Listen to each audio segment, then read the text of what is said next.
Shalom, shalom, j'espère que vous allez bien, j'espère que vous avez passé une bonne semaine, que c'est une semaine qui vous a donné beaucoup de joie, beaucoup de force après les fêtes de Pourim et nous cheminons peu à peu vers Pessah et je sais que c'est l'effervescence dans les maisons en ce moment puisqu'il faut commencer le grand ménage de Pessah avant de pouvoir faire les courses, les cuisiner ou bien partir en vacances, mais en tout cas il faut que la maison soit impeccable.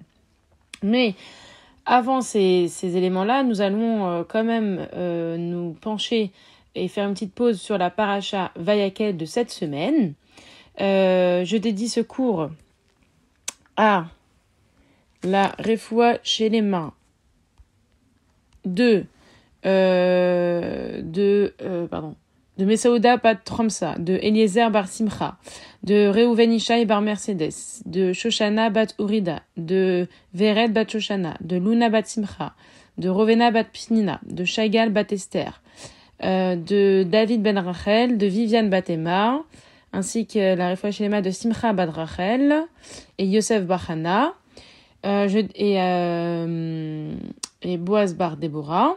Et je dédie ce cours Lelou Nishmat, Chaya, Janine, Hana bat Esther, Sacha, David, Chaim, Barud, Avraham, Shaninud, Rivka, Venissim, Yvonne, Mesaouda, bat Joséphine, Flecha, Urida, bat Esther, Alevi, les Dod, Rachamin, Dod, bar Mesaouda, Hana, bat Julie, Tayev, les Bet Akwen, Yitzhak, bar Urida, Verachamim, Rav David Akwen, bar Homsa, Abraham, bar Esther, Abraham, bar Homsa, Michael, bar Mesaouda, Linda, Esther, bat Kamuna. Et puis, tous ceux qui sont partis depuis le 7 octobre, tous les otages qui sont malheureusement partis, tous les Chayalim. Et je souhaite surtout que ce cours soit dédié à la victoire de tout le Ham Israël, le retour de tous nos otages et le retour de tous nos Chayalim à la maison. Amen, ve Amen. Et un bon zivoug pour Ayala bat Hadassah bat Simcha et Vered bat Shoshana. Et ainsi que Eleana bat Nathalie. Alors, pour ce cours, nous allons en fait faire une sorte de... un petit peu comme un... Vous connaissez, quand on était jeune, il y avait la série Amour, Gloire et Beauté. Et là, la série de cette semaine, ce sera Torah, Or et Beauté. Alors, dans cette paracha Vayakel, eh bien, Akadosh Baruch Hu demande à Moshe d'instruire, d'enseigner les lois de Shabbat au Bnei Israël, mais aussi de construire le Mishkan. Et il y a une description très précise de la construction du Mishkan, avec notamment des matériaux nécessaires comme l'or, l'argent, le bronze, la pourpre, le bleu azur, les peaux, le bois, l'huile d'olive, etc. Donc c'est vraiment des matériaux très précis, très coûteux également. Et on va voir que ici, l'or des femmes a été l'or de l'humanité et que cette paracha nous montre que même si on est dans un monde très superficiel où on ne cesse de tanner les femmes sur la nécessité de garder une beauté éternelle, de s'enrichir, etc., la Torah va nous montrer tout un autre secret. La Torah nous délivre un élément d'enrichissement, mais aussi d'embellissement naturel. Donc, on sait très bien que pour construire ce Mishkan, il faut des donations, parce que les matériaux nécessaires à la fabrication sont extrêmement coûteux, et donc on demande d'apporter ce qu'on a en sa possession. Et lorsque les Bnei Israël se sont mobilisés pour apporter ces donations pour la construction du Mishkan, ce sont les femmes qui ont accouru en premier, avant même les hommes, pour apporter leurs bijoux. Et en fait, ce sont finalement les hommes, comme dit Rashi dans Shemot 35-22, ce sont finalement les hommes qui ont suivi les femmes dans cet élan. Et le Or HaChaim Akadosh explique que les femmes avaient encore leurs bijoux sur elles lorsqu'elles sont entrées, lorsqu'elles ont couru vers l'entrée de la tente d'assignation, le Mishkan, pour les donner à Moshe. Et on voyait qu'il y avait un niveau d'engouement très très fort, et on se demande mais pourquoi les femmes voulaient à tout prix donner ces bijoux. Pourtant, c'est des éléments qui coûtent cher. Donc on voit la émouna de la femme et l'engouement des femmes dans des moments hyper importants. Et qu'est-ce qu'on voit ici? C'est que, en fait, ces bijoux qui sont en or et en argent ont aussi une forte portée symbolique. Elles ont une grande valeur à leurs yeux. En effet, lorsque, par exemple, vous rencontrez une épouse ou quelqu'un qui vient de se fiancer, on va voir sa bague, ou quand elle vient d'accoucher, on va lui offrir une bague ou un bracelet, ou on peut voir des nouveaux bijoux et on va lui dire à quelqu'un, waouh, le bracelet, la bague, le collier que tu portes est très joli. Et qu'est-ce que va répondre la femme en général? Elle va dire, oh, je te remercie, mais elle va pas dire que ça. Elle va dire tout ce que ce bijou évoque pour elle. Ah bah ça, c'est en fait, c'est ma bague de fiançailles, voilà, je vais me marier, donc il y a une émotion très particulière. Une autre bague, bah, c'est mon mari qui me l'a offert lors de notre premier enfant. Ce bracelet, c'est pour la naissance de mon deuxième enfant. Donc ça compte vraiment pour moi parce que c'est un aspect aussi sentimental. Je suis attachée, ou bien ça appartenait à ma mère, ça appartenait à ma grand-mère, ça appartenait à ma sœur, enfin ce que vous voulez. C'est-à-dire que le bijou, ce n'est pas seulement un élément sociétal, d'affirmation, de statut, on va dire, lié à l'argent, lié à la fortune, c'est surtout un élément symbolique. Et selon Or HaChaim et Akadosh, elles ont ôté leurs bijoux et elles ne les ont donnés à Moshe que lorsqu'il a pris conscience qu'elles étaient en train de se séparer, pas seulement d'une valeur monétaire, mais surtout d'une valeur très sentimentale. Des sentiments c'est-à-dire des bijoux familiaux. Et il faut savoir que lorsqu'il y a eu l'épisode du veau d'or, toutes les femmes, sans exception, ont refusé de donner leurs bijoux. Ça veut dire que là, elles ont refusé, au nom de Avodah Zarah, de donner ce qu'elles avaient de plus cher. Et là, pour la tente d'assignation, pour le Mishkan, elles ont refusé de donner, elles ont accepté de donner ce qu'il y avait de plus cher. Et on voit que ce rapport aux bijoux, eh bien, la femme, on a une récompense. C'est celle de Rosh Chodesh. Tous les Rosh Chodesh, normalement, les femmes sont abstenues, doivent s'abstenir, de faire des tâches ménagères et que même elles doivent se faire plaisir ce jour-là, aller se faire un petit massage, prendre soin d'elles, aller faire un petit tour dans une bijouterie ou bien faire du shopping, etc. En fait, c'est vraiment un moment pour elles et leur mari doit leur offrir un petit cadeau tous les Rosh Chodesh. Et en fait, on voit que ces femmes ont reçu un cadeau encore plus important. C'est lié aussi à la beauté parce qu'on parle beaucoup de l'aspect des bijoux, mais la femme aussi, il y a une question aussi liée à la beauté. Par exemple, dans le cas de la pureté familiale, on sait que toute la pureté familiale est faite pour entretenir l'osmose, pour entretenir l'amour entre les mariés et ne pas tomber dans une routine mortelle. Mais aussi, il y a toute une question de la parure de la femme, de la beauté de la femme. Elle doit être impeccable, elle doit avoir les ongles faits, les cheveux propres, tout doit être impeccable en fait. Ne pas avoir le moindre élément extérieur qui ne serait pas bon. Mais on a la question de la beauté. La femme, c'est vraiment l'incarnation de la beauté sur Terre, d'où la nécessité de couvrir sa chevelure parce que la chevelure, c'est vraiment l'attrait de beauté de la femme par excellence.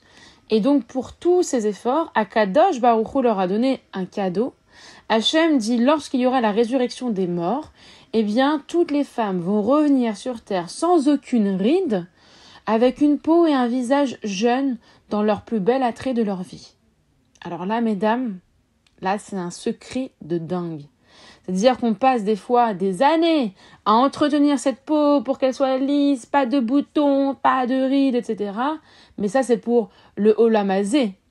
Mais pour le Olam Haba, pour la résurrection des morts, Bezrat Hashem, qu'on assiste à la construction du 3e temple, Amen va Amen, et le temple final, vous serez pour l'éternité belle, lisse et impeccable. Ça veut dire que grâce à la générosité de tous nos ancêtres, les femmes juives vont mériter la beauté éternelle. Et ça me fait rire parce qu'il y a Blanche-Neige qui vient de sortir, là, le nouvel au cinéma. Et la fameuse sorcière de Blanche-Neige, jouée d'ailleurs par Gal Gadot, qui vient d'obtenir son étoile à Hollywood. Qui incarne aussi, cette femme, elle incarne aussi la beauté, mais surtout la fierté juive à travers le monde. Bref, c'est une petite parenthèse. Tout ça pour dire quoi ? Tout ça pour dire que la sorcière de Blanche-Neige cherche cette beauté éternelle, mais en fait, la Torah nous la donne. La Torah nous donne la beauté éternelle. C'est-à-dire que c'est même pas un rêve, c'est une réalité qui arrivera Donc, n'ayons crainte. Si dans ce Olam Hazé, on n'arrive pas toujours à avoir une peau impeccable, je peux vous dire que pour la vie éternelle, on sera des reines. Et on va essayer d'aller un petit peu plus loin sur cette question de beauté parce que finalement, ce monde n'est pas facile. Toutes les affiches publicitaires parlent de la beauté. Ces affiches publicitaires sont retouchées, on va pas se mentir. On a toutes des imperfections. Et en fait, ce qui est intéressant, c'est que il y a la question de la beauté qui est révélée pendant ce moment-là, qui renvoie à un moment de l'Égypte où on a failli tout perdre. En effet, les femmes sont arrivées aussi avec leur miroir. Et au départ, Moshe a refusé de prendre les miroirs parce qu'il a dit c'est un objet de vanité, c'est un objet où on cherche en fait son ego, où on veut que l'image qui se reflète soit la plus belle, où on se dit oh je suis bien ce matin, hein, je suis belle aujourd'hui, au contraire oh non c'est quoi cette tête aujourd'hui. Bref, c'est un aspect que pour Moshe c'était trop superficiel, il a refusé. Sauf que Akadosh Baruch Hu lui a dit Moshe, prends ces miroirs, tu te trompes de les refuser. Ces miroirs, au contraire, pour moi, je les aime plus que tout. C'est la plus belle offrande qu'on puisse me faire dans ce sanctuaire. Et on se pose la question, pourquoi Akadosh Baruch Hu était-il si attaché à ces miroirs? Eh bien, ça rappelle un événement que j'ai déjà évoqué dans des cours précédents. C'est qu'en fait, en Égypte, vous vous rappelez qu'à un moment donné, il y a eu bien sûr les ordres de jeter les premiers-nés mâles au Nil, etc. Mais il y a aussi l'ordre de ne plus s'accoupler et en fait donc de ne plus avoir d'enfants.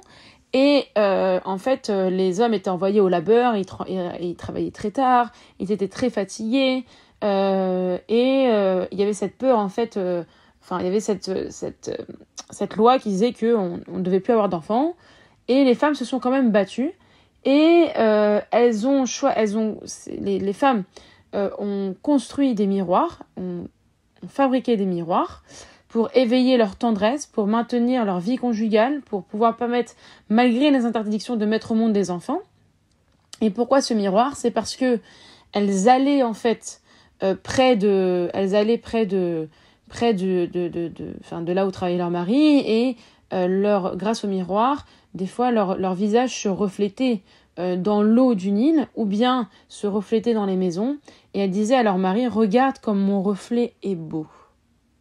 Alors j'ai des frissons en vous parlant de ça parce que il faut imaginer comme durant la Seconde Guerre mondiale ou comme le 7 octobre qu'on a eu, il faut imaginer des familles complètement disséminées par la fatigue, l'épuisement, par des travaux très difficiles.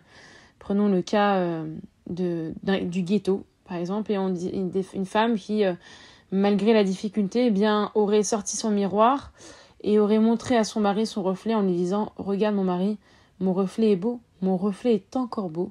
Regarde mon mari comme je t'aime. Et regarde-moi encore. » Ça a une dimension très très forte parce que elle ne dit pas « Regarde-moi seulement », elle dit « Regarde l'avenir, regarde en moi ce qu'on peut encore réussir. Regarde en moi qu'il y aura, Bezrat Hashem, une délivrance. Regarde mon sourire, regarde mon visage. Regarde le visage que tu as épousé, le visage que tu aimes, ce visage de tendresse, de maternité, d'amour que je peux te donner.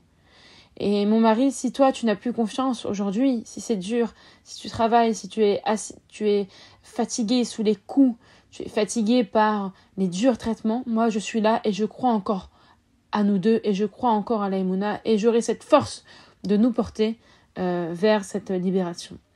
Et en fait, cette paracha est magnifique. Cette paracha est magnifique et met en évidence le rôle des femmes encore à nouveau dans le judaïsme. Je défie encore une personne de dire que la femme n'a pas sa place dans le judaïsme parce que c'est une place diminuée, pas du tout. Pas du tout. Toutes les parachutes, toutes ces études que je fais maintenant désormais depuis, on est en 2025, depuis 6-7 ans, nous prouvent par A plus B combien Hachem nous aime et combien notre place est importante. Et en fait, ici, cette paracha nous donne deux leçons très importantes sur la femme. C'est la beauté et la tendresse. C'est-à-dire que c'est les choses les plus appréciées aux yeux d'Akadosh Baruch Hu. Une femme qui entretient sa beauté, mais pas sa beauté de manière superficielle, sa beauté pour elle-même, pour se sentir bien, mais aussi toujours pour plaire à son mari et maintenir ce lien-là. Et puis, cette émouna, cette force, c'est ça le secret de notre beauté. Une femme qui n'a pas de force, une femme qui n'a pas de volonté, on voit son visage est tué, fatigué vers le bas.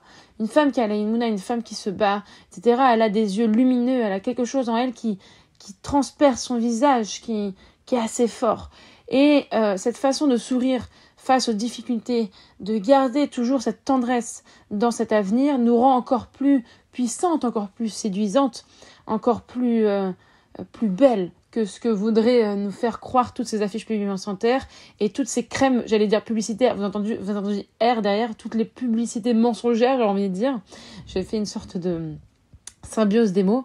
Et que ça vaut toutes les meilleures crèmes cosmétiques au monde, parce que par notre étude de la Torah, par notre renforcement, par notre amour pour Akadosh Baruch Hu, eh bien cette beauté transpire sur notre visage et nous procure finalement l'éternité, la beauté éternelle. Alors que nous soyons toujours belles, que nous puissions nous préparer pour ce Shabbat, que nous puissions resplendir à travers ce monde, que nous soyons toujours des Bat Israël, de vraies reines, Bat Porat Yosef, et toujours, je dédie ce cours à ce que tous les célibataires puissent rencontrer leur mazal très rapidement, que toutes les mamans qui doivent mettre au monde un enfant, que ce soit fait dans la joie et non dans la souffrance, et que les parents, grands-parents puissent accueillir plein d'enfants, d'arrière petits-enfants, Amen ve Amen, et toute la paix pour le Ham Israël. Shabbat Shalom.